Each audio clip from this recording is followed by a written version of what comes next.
આજે આપણે બનાવીશું tasty sandwich. So let's start. બનાવવા માટે જોશે બાફેલા બટાકા. અહીંયા મેં 3 મોટી સાઇઝના બટાકા લીધેલા છે, જેને મેં બાફી લીધા છે.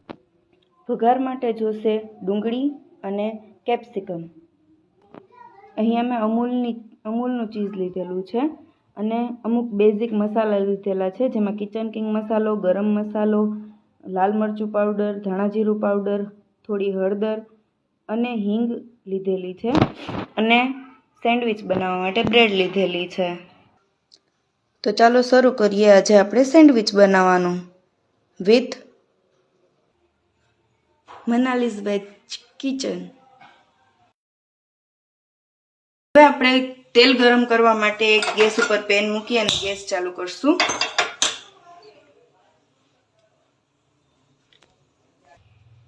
હવે આપણી પેન ગરમ થઈ ગઈ છે, જેમાં આપણે એડ કરશું 1 ટીસ્પૂન જેટલું તેલ.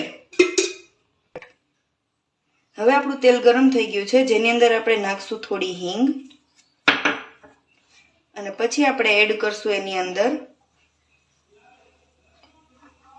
ઝીણી સમારેલી ડુંગળી અને કેપ્સિકમ.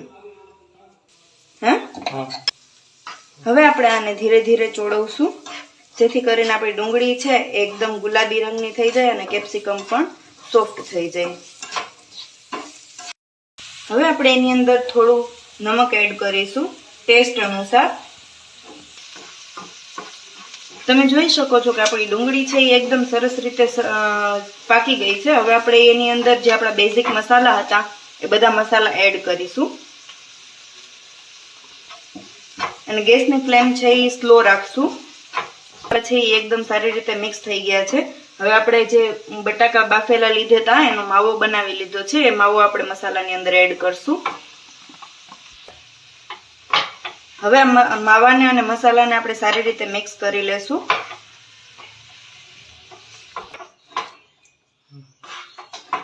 હવે આપણો બધો મસાલો છે એ સારી રીતે મિક્સ થઈ ગયો છે.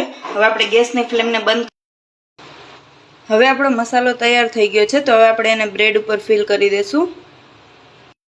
હવે આપણે માવો ફિલ કર્યા પહેલા એની અંદર ચીઝનું ખમણ કરી દઈશું. આપણે આની અંદર ચીઝ છે એ સારી રીતે ગ્રેટ કરીને નાખી દીધું છે. હવે આપણે એને મિક્સ કરી લેશું.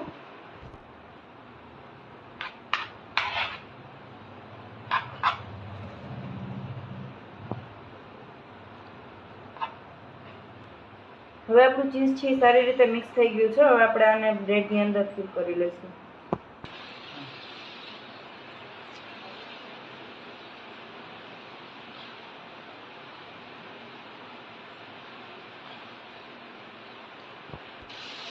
આવી રીતે આપણે બધી જ બ્રેડને તૈયાર કરી લઈશું.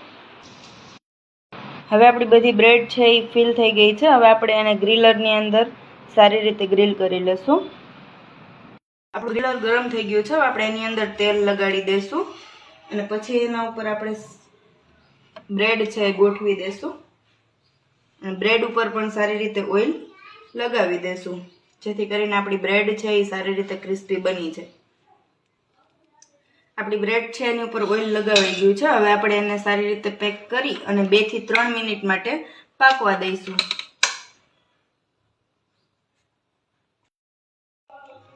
આપણી સેન્ડવિચ છે એ સારી રીતે પાકી ગઈ છે. તમે જોઈ શકો છો સારી રીતે એવી ક્રિસ્પી બની ગઈ છે. હવે આપણે એને ઉતારી લેશું અને એવી જ રીતે પાછી બીજી સેન્ડવિચને પણ અહીંયા રાખી દઈશું. હવે આપણી બધી સેન્ડવિચ છે એ બનીને તૈયાર થઈ ગઈ છે. સો ખાઓ પીઓ અને મજા કરો.